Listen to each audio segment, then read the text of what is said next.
Hi, everyone, and welcome to Inside Bristol. I'm your host, Sheridan Nichols, and joining us first is Heidi Dulabon, and she's from the YWCA's Tribute to Women program, and she'll tell us all about how we can honor some special women in the community. Here she is. Hello, my name is Heidi Dulabon, and I am honored to chair the YWCA of Northeast Tennessee and Southwest Virginia's 2021 Tribute to Women.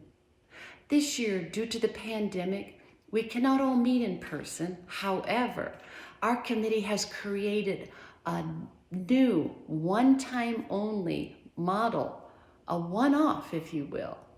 Instead of the usual 9 Tribute to Women recipients from throughout our region, this year only, our campaign called Share the Light will allow anyone living anywhere to share the light on a woman who has helped nurture, transform, or empowered their life.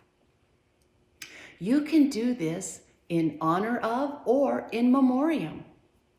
Each recipient or the family will receive a beautiful frameable certificate in the mail and also have the option of being recognized via social media. The great works continue every single day at the YWCA, and they need our support whether we can meet in person or not. So you can help honor that special woman in your life. Think of your family, your mother, your sister, a teacher, your doctor, an essential worker. Please honor them today by making a donation of $125 per woman honored, which would be the price of a gala ticket if we could meet. And please do this today. Our campaign, Share the Light, ends on the 4th of July. We hope that you will visit us via the website ywcatnva.org or simply call the YW office. Make a tribute today, help support the YWCA, and honor that special woman who has meant so much in your life so you can share the light. This is the 30th anniversary of the Tribute to Women Award, and we want to make it special even though we're not able to meet in person this year. Thank you for listening and have a wonderful day. Thanks so much for all that information. Well, don't go anywhere. Up next, we've got Angie Rutherford talking about the summer concert series. Welcome back to Inside Bristol. I'm your host, Sheridan Nichols. Well, up next, we've got Angie Rutherford from the Department of Parks and Recreation, and she's going to tell us all about the Sounds of Summer concert series. Here she is. We are very excited to have the Sounds of Summer concert series back. This is our 24th year. Should have been our 25th, but we had to take a year off. So this is our 24th year. It started back in 1996. So the city has been great by providing us with funding to host this free concert series for this many years. We look for local bands. All of our bands are local except the 3 special series that we do. We do bring in some tribute bands from out of town, but other than that, all of our bands are local bands here from the Tri-Cities. On June 1st, we'll kick off with Duty Free, Hal Boyd, and on the Thursday night show, we'll have Thomas Taylor, who is also a regular in this area. Downtown Bristol is a great place to come and watch a free concert. I mean, where else can you go and eat dinner, do some shopping, and then stop by here for a free concert? So it'll start, like I said, June 1st. It runs from 7 p.m. to 9 p.m. every Tuesday and Thursday, June through September. We ask that you bring your lawn chair. We do provide chairs, however, there's a limited number of those. So if you have a chair, just throw that in the car and bring that with you. This is definitely a family atmosphere, so bring the whole family. The kids have a good time. They run around and play, and some kids will bring their sidewalk chalk and just have a good time while they're here. Go to the City of Bristol, Tennessee's website, click on the Parks and Rec department, and there's a tab there with Sounds of Summer concert series. Look forward to seeing everybody on June 1st, and we'll go through September. Thanks so much, Angie, for all that information. Well, you don't go anywhere. We'll be back in just a moment. Hi, everyone, and welcome back to Inside Bristol. I'm your host, Sheridan Nichols. Well, up next, we've got Captain Daryl Mears from the Bristol, Tennessee Fire Department, and he's going to showcase the incredible ambulance system. Here he is.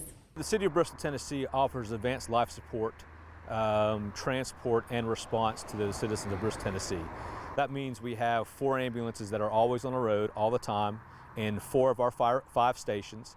They provide advanced life support services, and what that means is that if you're having anything from a stub toe all the way up to a stroke or to a heart attack or even cardiac arrest, we provide services that what you would get in the emergency room other than radiological. That would be, we don't give x-rays and things like that, but we will intubate you, we will knock you down, which is called RSI, rapid induction. That means if you're having difficulty breathing and you can't breathe anymore, for yourself, we will actually breathe for you.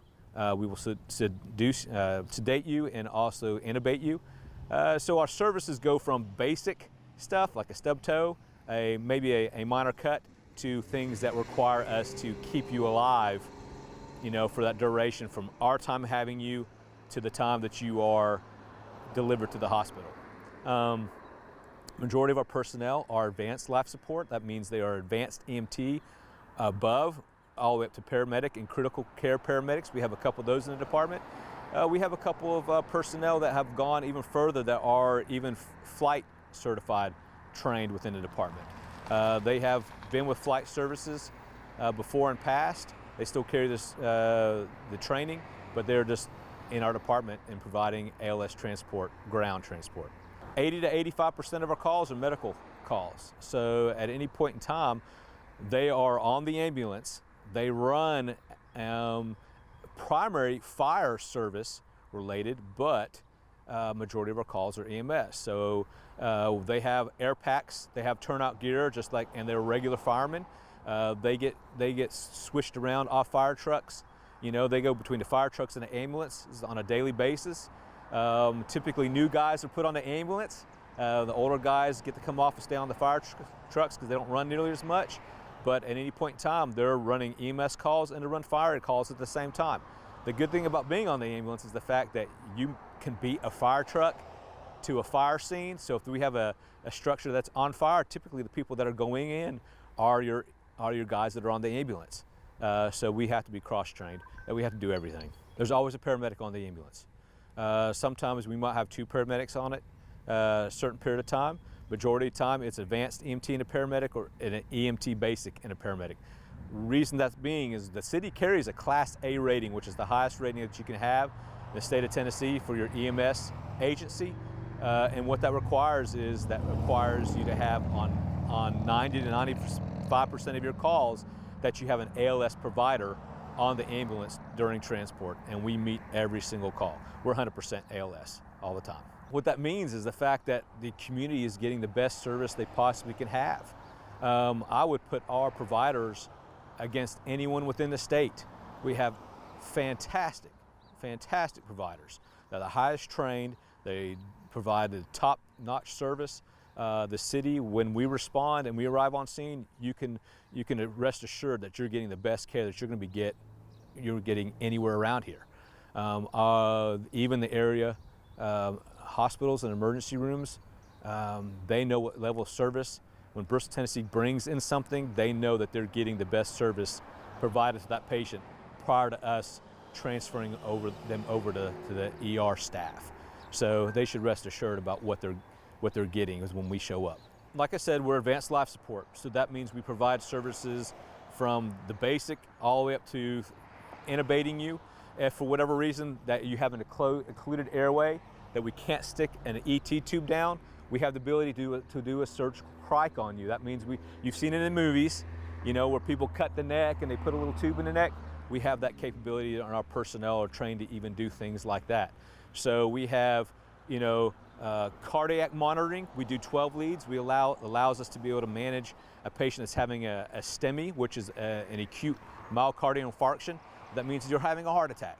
Our paramedics put you on the cardiac monitor.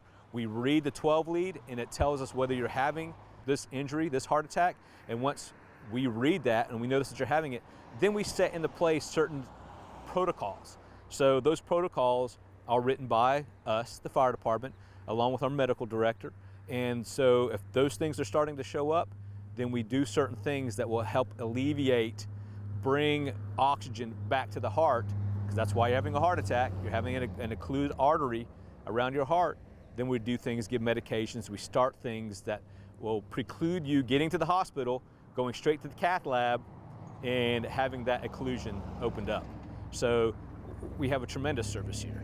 Our personnel know what to do when they have something, from people being shot, strokes, heart attacks, getting run over by a vehicle. We can do things in the ambulance, and our equipment allows for us to do that, provide that best care for you prior to making it to the hospital. There is no other city around this region that provides what we provide. So we are very unique, and we've been very unique for a long period of time. There's, I think, maybe 4 to 5 actual departments within the state of Tennessee that provide the care on the level that we provide for their citizens. Very few. So it transcends from me being the educator. There's certain hours they require every single year in order to recertify themselves every 2 years. So it's called contact hours, and that's what the state of Tennessee requires for every single level. Okay, and you think, well, that's not a whole heck of a lot, but when you have that encompassed with everything else that we have to do, the fire department is always doing something all the time.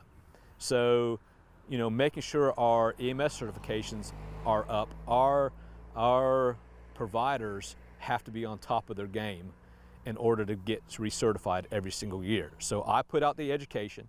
I do typically 4 hours every single month. Okay, it doesn't seem like a whole heck of a lot, but when you do that every single month plus hands-on, they get upwards almost 100 hours a year, hands-on plus other means, online training that keeps them going every single year. If you're always giving them something, always reviewing stuff, then when the time comes that you have to do it, guess what? It makes it easier for you because you remember it. You have these things that are brought fresh back into your mind. I think the biggest thing is that citizens of Bristol, Tennessee need to understand that the Bristol, Tennessee Fire Department is your EMS emergency care services for the city. A lot of times we still get, is the crew showing up? There is no crew. There has not been the crew since 2003. It's been the fire department. And so when you're calling 911, the fire department is usually the first resort when you're having an emergency, and we're always the last resort when you're having an emergency. So, to understand what we provide to the city, we not only provide fire, we provide EMS, which is majority of our calls. We provide hazardous materials. We provide trench rescue, confined space. We provide a swift water rescue. We always have swift water issues every single spring during the race. Somebody's always having to be rescued down to the racetrack. Who does that? The fire department does that. Well, not only do we do that with fire stuff, we also have to provide the EMS care. So we're always doing something all the time, and our people are good. They're excellent at it. I would not trade our personnel for anything. We are the best in the state because of what our personnel, the commitment they've made to themselves, number one, because if we can't take care of ourselves, we can't help others. And then once we are helping others, the citizens get the best care. I don't think they understand what kind of care they receive from our department. Thanks so much for all that information, and thank you for tuning in. We'll see you next time.